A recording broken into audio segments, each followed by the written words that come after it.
Happens when one of television's most outspoken hosts goes head-to-head with Hollywood's most unpredictable actor. And the conversation spirals so far out of control that it ends a decades-long career. That's exactly what unfolded during what was supposed to be a light-hearted interview segment. Before we get into the explosive details of how this all went down, make sure you hit that subscribe button and drop a comment below, because you're not going to believe how this situation escalated. The show opened like any other day. The panel sat behind their familiar desk, ready to welcome their guest. Joy Behar introduced the segment with her typical confident energy, announcing that Danny DeVito would be joining them to discuss his latest project. The audience applauded as DeVito made his entrance, waving to the crowd with that mischievous grin he's known for.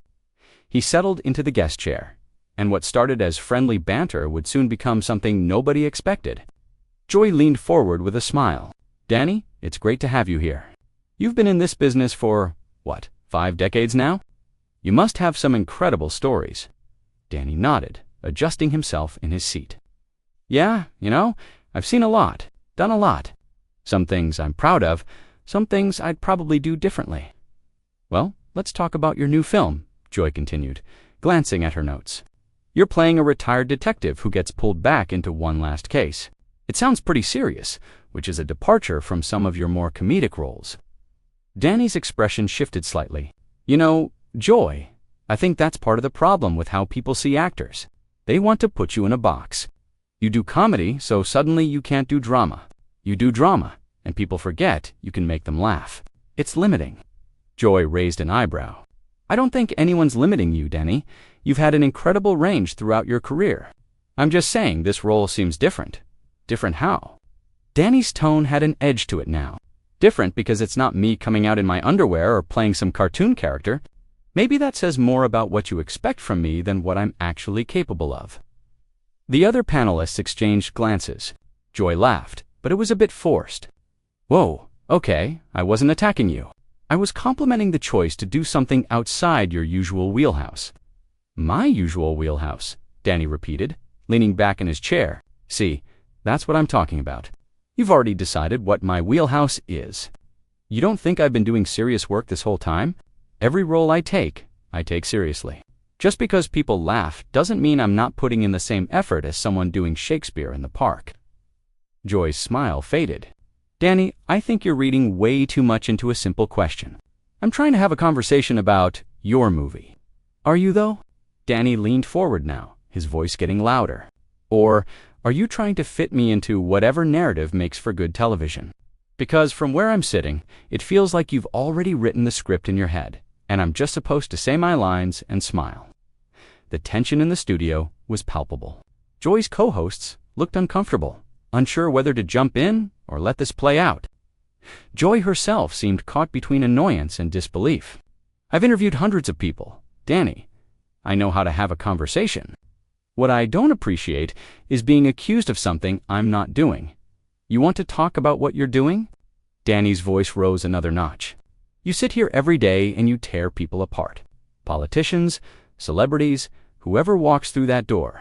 You've made a career out of having opinions about everyone else's life choices, but the second someone pushes back on you, suddenly you're the victim."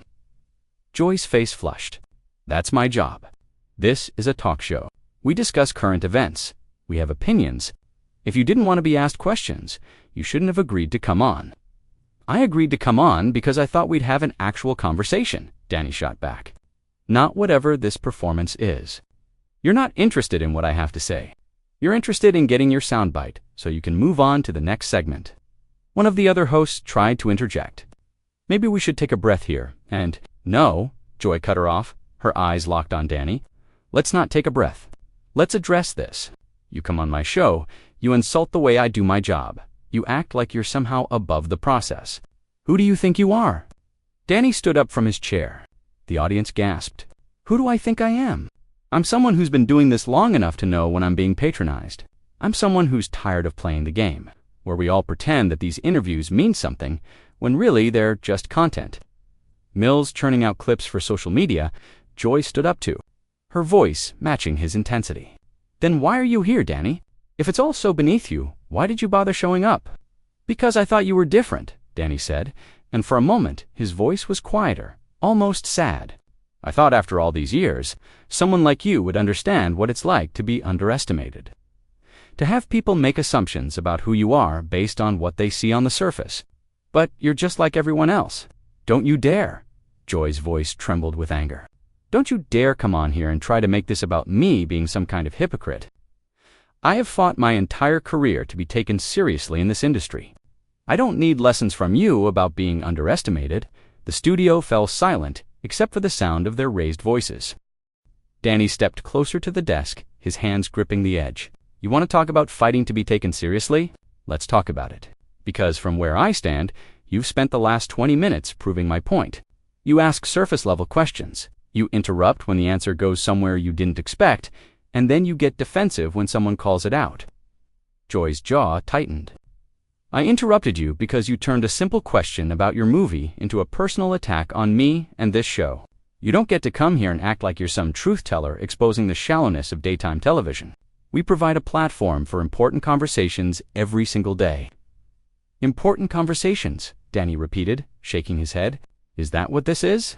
Because it feels more like a firing squad with better lighting. You bring people on, you ask them loaded questions, and then you sit back and watch them squirm. That's not conversation, Joy. That's entertainment disguised as journalism." One of the co-hosts tried again to mediate. "Danny, I think maybe we're all just a little wound up here. Why don't we start over and start over?" Danny turned to face her. "Why? So we can pretend this didn't happen. So we can edit this down into some sanitized version where everyone smiles and nods and says what they're supposed to say. That's exactly what I'm talking about. Nothing here is real."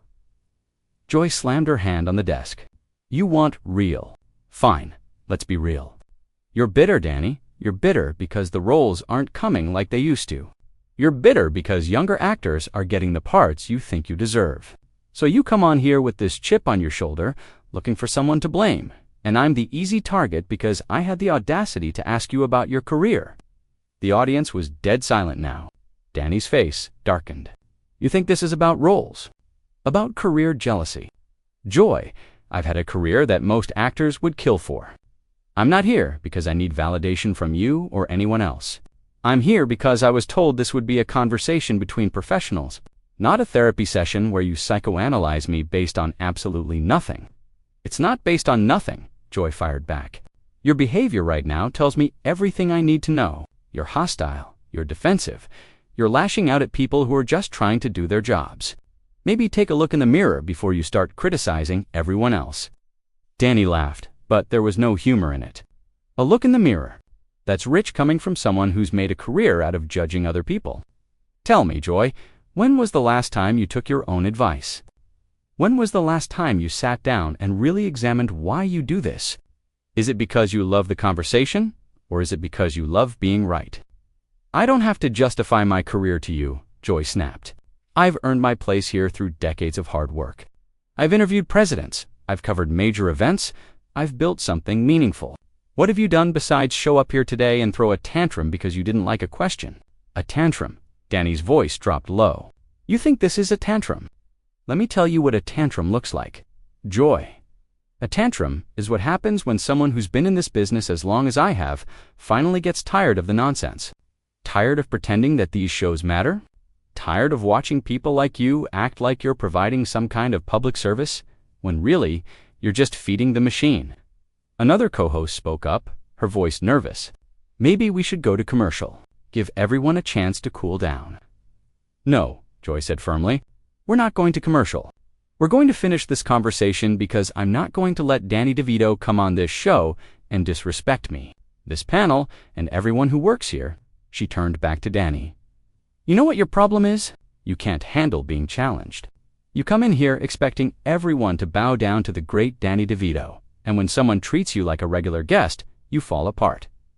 "Fall apart." Danny's voice rose again. "I'm the only one here being honest. Everyone else is too scared to say what they